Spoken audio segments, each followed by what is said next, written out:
Hi, so we're back in familiar territory, and today we're looking at the M.A.S.K Piranha toy from the 1980s. So I picked this up a little while back at a comic shop I frequent. Had a whole load of M.A.S.K vehicles up for sale, all with their boxes. This was actually the first M.A.S.K toy I think I actually owned, if I remember rightly. Look at this box. I really love the artwork on these boxes. As was the case with many toy lines back in the 80s, here in the UK, we got the actual toy long before we got all the other sort of associated media, like sort of cartoons and comics. So you kind of had to sort of work out what the whole storyline was by looking at the sort of packaging, rather than actually seeing anything like a TV show or a cartoon. And to me, I always assumed that this was some sort of kind of crazy sort of Mad Max type world, basically, with these sort of really sort of pimped up sort of aggressive weapon-heavy vehicles. In some ways, that might have made actually a better sort of better plot line, really. Yeah, I quite like this box. You can sort of see there's actually brushstrokes on the artwork on the sort of waves here, which is sort of something you wouldn't get now. Everything all sort of photoshopped up to high heaven. This box is a little bit tatty, and it does warm my heart that the original purchaser actually bought this from Argos, judging by this sort of sticker here, because I remember that, even now actually, items you buy from Argos come with this sort of sticker with sort of 7 digits on it. So there we go. Let's see. That might be where mine came from, actually, my original one. Anyway, let's put that back there. So here's the vehicle. Comes with a figure, which is this guy here. Should take his mask off. This guy is called Slyrax, and he looks a bit like Lemmy from Motorhead, if you ask me, just with lots of grenades and whatnot on him. Possibly a gun. I don't remember ever seeing Lemmy sort of wearing grenades and a gun, but maybe he did at some point. Actually, a lot of these sort of villains in M.A.S.K, the villains called Venom, of course, looks a bit like real people. I remember there's also the character Floyd Malloy, who comes with the vampire motorcycle that turns into a sort of plane. He looks a bit like sort of Billy Idol.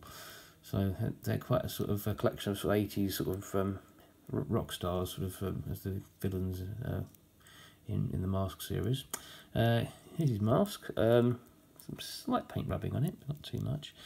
This is the later version. The earlier ones sort of were just much smaller, without these sections that would go over the character's chest. So it would be just like sort of the area you can see here within my fingers would be the original M.A.S.K. Anyway, so that's him. Here's the vehicle itself, which is a motorcycle with a sidecar. On my original one, I remember that this section here, where the fairing connects to the bike, actually broke. The little pin connection there came off, so I'm conscious of not breaking that again on this one. The idea behind this one is that it's quite interesting, because rather than sort of just getting one vehicle, you actually get 2 vehicles from this. So it kind of preempts the split seconds M.A.S.K vehicles that were in the last series. The idea is that this is meant to be some sort of little submarine, so you can pop it inside there, bring that sort of canopy up, and there's actually 2 buttons on the back here. You push this button here, just these sort of weapons come out the front, and you push the second button there, and this fires off.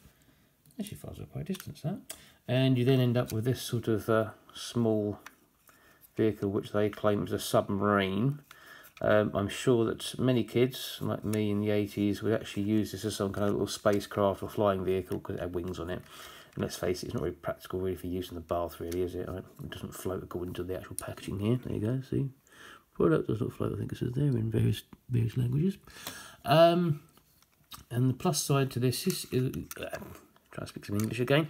The plus side to this is you do get kind of 2 vehicles here, because whilst you've got this, you've still got the actual motorcycle itself, and you can sort of see on here that the pin that goes into the back of the bike, forward it closer, it sort of looks like a gun, so it could be sort of like a sort of long weapon pointing up there. There's some 3 little guns down there as well, so you could probably just still have this sort of, like a kind of land vehicle there with a gun on the side, like a gun platform here. So again, as I said, kind of preempting the sort of split seconds vehicles that they did in the final series, where you would get 2 vehicles out of one, when they're transformed. The only thing I don't like about this is it's got a really piddly, if you can get it on the camera here, piddly small little wheel there that looks like it's going to break off. Yeah, so I'm not a huge fan of that little wheel, but hey. Also the bike makes a clicking sound, which you hopefully can hear as you sort of run it past. Like R2-D2's sort of clicking sort of head on the 80s figure. Yeah, so glad to have it back in my collection again. I am sort of getting to the point where I'm picking up a lot of M.A.S.K vehicles. They were one of the last things I sort of got rid of from my childhood toys, and that was sort of about 20 years ago, just because I was in a hurry to sort of clear some space. That was kind of a point where I started to collect Star Wars. I was kind of aware that these things had some sort of value, and I kind of regretted getting rid of most of them, so looking forward to buying some more of these in the coming weeks and months, hopefully. But there we have it. We have Piranha.